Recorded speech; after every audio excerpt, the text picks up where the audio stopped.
So cos 2 omega 1t plus cos 2 omega 2t, the frequency is 2f here and the frequency is 3f here. So this corresponds to IMD products, intermodulation distortion. So whenever you have a single frequency, you call it as harmonic distortion. Whenever you are operating with a pair of frequency, you call it as IMD, intermodulation distortion.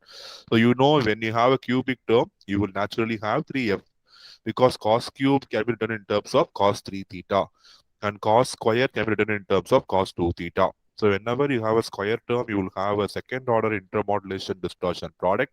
Whenever you have a cube term, you will have a third order intermodulation distortion product. So totally we have four terms in the expression. The first term is DC, which is harmless. Second term is our frequency of interest.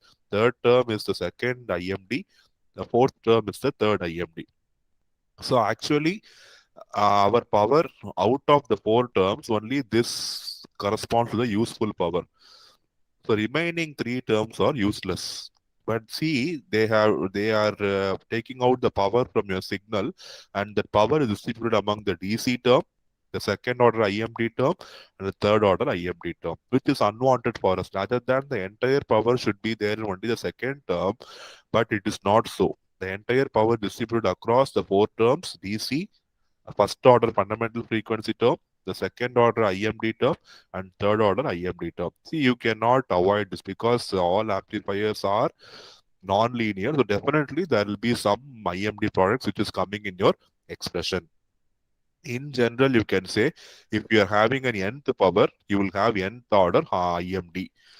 So harmonics distortion products which are higher than the fundamental are usually attenuated. So whenever the high frequencies are produced, your amplifier is going to be a very narrow band amplifier. So the high frequency IMDs will be completely filtered out. So that one thing your amplifier does perfectly.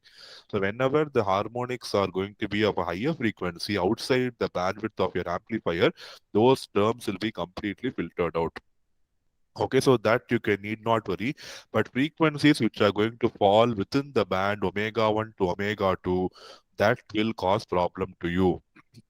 For example, you see here, when you consider second order IMD product, you have cos omega 1 plus omega 2 t term there and cos omega 1 minus omega 2 t term.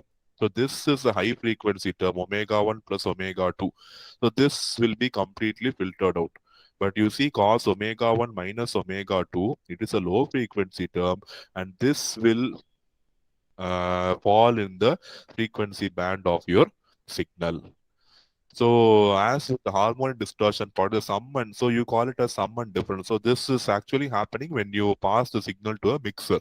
So a mixer is going to generate sum and difference terms.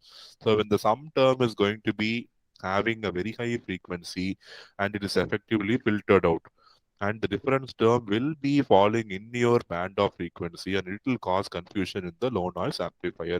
If you take the two frequencies to be exactly same, then this one will be the higher frequency will be filtered out and this will correspond to DC term which will not cause any problem to you.